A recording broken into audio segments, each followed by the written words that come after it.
Hello বন্ধুরা, শাইরুপ kitchen with village ফুডে আপনাদের সবাইকে স্বাগত জানাই। আজকে আপনাদের সঙ্গে শেয়ার করব তেলাপিয়া মাছের দুর্দান্ত এক রেসিপি। একদম সহজ পদ্ধতিতে আজকে আমি আপনাদেরকে তেলাপিয়া মাছের ঝোল বানিয়ে দেখাবো। তো চলুন বেশি দেরি না করে শুরু করা যাক। মাছগুলো আমি নুন হলুদ মাখিয়ে নেব, তার জন্য দিয়ে দেবো সামান্য নুন আর সামান্য হলুদ দিয়ে সুন্দর করে মাছগুলো কিন্তু এখানে আমি মাখিয়ে নিয়েছি।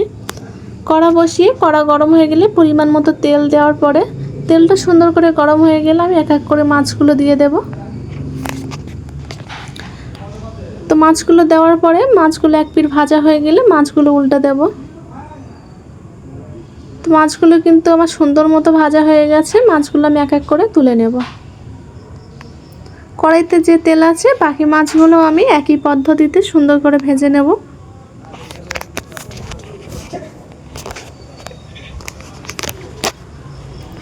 এই মাছগুলো কিন্তু আমি সুন্দর মতো এখানে ভেজে নিয়েছি। কড়াইতে যে তেল আছে ওতে আরেকটু তেল আমি অ্যাড করব। দিয়ে দেব দুটো শুকনো লঙ্কা আর পেঁয়াজ কুচি। পেঁয়াজ কুচি আমি হালকা করে ফ্রাই করে নেব। এখানে ফ্রাই করার পরে আমি দিয়ে দেব 1 চামচ রসুন বাটা আর 1 চামচ আদা বাটা। আদা রসুন বাটা দেওয়ার পরে আমি দিয়ে দেবো এখানে 1 চামচ সর্ষে বাটা।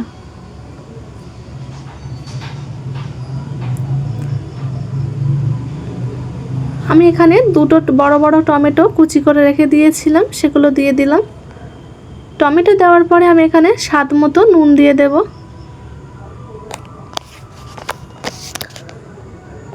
নুনটা দিয়ে আমি এখানে দিয়ে দেব লঙ্কার গুঁড়ো, হলুদের গুঁড়ো, জিরা গুঁড়ো, ধনিয়া গুঁড়ো আর গোলমরিচের গুঁড়ো।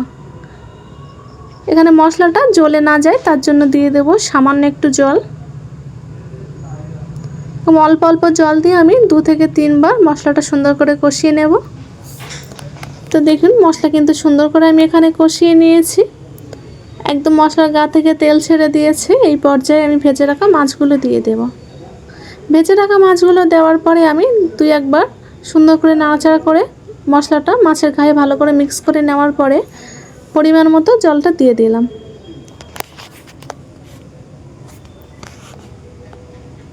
তো জলটা দেওয়ার পরে আমি জলটা এখন ফোটাতে দেব।